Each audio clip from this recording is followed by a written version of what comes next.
He chose Elvis, and the moment he stepped onto that vast, glowing stage, something in the room shifted. Before he even said his name, before the judges leaned forward or the audience settled into silence, you could feel it, that quiet electricity of a story about to be told. If you've ever believed that one decision can change everything, stay with this story until the end. And if moments like these move you, don't forget to like this video and subscribe to the channel, because stories like this deserve to be shared. His name was Daniel Brooks, though most people had never bothered to remember it. Back home, he was just the guy who sings at the garage, the man who fixed engines during the day and hummed old tunes while grease stained his hands. Music had never been his plan. Life, as it often does, decided that for him. Daniel grew up in a small town where dreams felt expensive and practical choices were praised. His father worked long hours, his mother held the family together with quiet strength, and the radio was always on in the background. That radio is where Elvis first walked into Daniel's life, smooth, aching, fearless. While other kids chased trends, Daniel memorized lyrics, not knowing he was memorizing hope. Years passed, and hope took a beating. Daniel married young, had a daughter, and promised himself stability would be enough. But when his wife fell ill, stability cracked. Hospital bills stacked higher than the trophies he'd never won, and music slipped further into the background. When she passed away, the house became unbearably quiet. The radio went silent. Singing felt like betrayal. How could he sing when the person who believed in him most was gone? For a long time, he didn't. The day his daughter found his old guitar in the attic changed everything. She was only 10, small hands gripping something almost as big as her, asking why he stopped playing. Daniel didn't have a good answer. That night, after she fell asleep, he tuned the strings with shaking fingers and sang softly, almost apologetically. The song was Elvis. It always was. And for the first time in years, the silence didn't win. America's Got Talent wasn't a dream Daniel chased, it was a dare his daughter made. If Mom were here, she said, she'd make you do it. Those words followed him all the way to the audition line, where younger, louder, flashier performers stretched and laughed. Daniel stood there feeling invisible, wondering if he was foolish to believe that an old song and a tired voice could still matter. When he finally stepped in front of the judges, he saw skepticism before curiosity. He told them about his job, his daughter, his wife. The room softened but remained guarded. Then came the question that would define everything: what are you going to sing?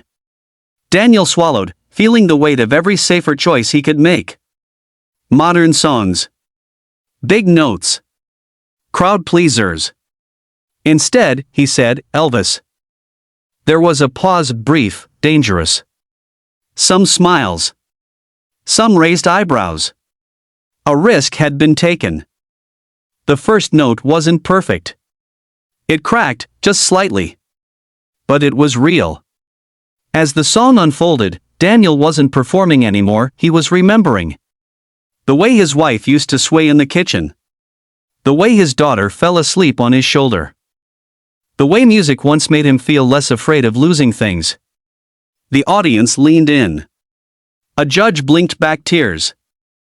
Somewhere between the second verse and the final chorus, the song stopped being about Elvis and became about every person who'd ever held on too long and still chose to stand up. By the final note, the room was silent. Not the awkward kind, the sacred kind. Then the applause hit like a wave. The judges stood. One of them said, "That wasn't a song. That was a life." Daniel didn't hear much after that. His daughter was crying in the wings. He was crying too. But the real challenge came after. Fame, even the smallest taste of it, can be heavy. Social media opinions flew in every direction. Some said he was old-fashioned. Others said he was exactly what the world needed. Daniel went home and went back to work, unsure if that moment would fade like everything else. Then letters started arriving. Messages from people who'd lost someone. People who'd stopped singing. People who chose to start again because he did. In the semifinals, he chose Elvis again. Not because it was safe, but because it was honest. He sang with more confidence this time, not louder, not flashier, truer. He didn't win the whole competition. But in a way that mattered more, he won something permanent. His daughter saw her father believe in himself. His wife's memory was honored, not hidden. And millions of viewers were reminded that it's never too late to be brave. By the end of the season, Daniel understood something simple and powerful: the song you choose matters less than the truth you bring with it. He chose Elvis, yes, but more than that, he chose vulnerability. He chose love over fear. And that choice delivered one of the most unforgettable AGT moments, not because it was perfect, but because it was human. If this story moved you even a little, take a second to like this video and subscribe to the channel. You never know whose moment, whose song, or whose courage you might help amplify next. Because sometimes, all it takes to change a life is one honest voice, one familiar melody, and the bravery to step into the light.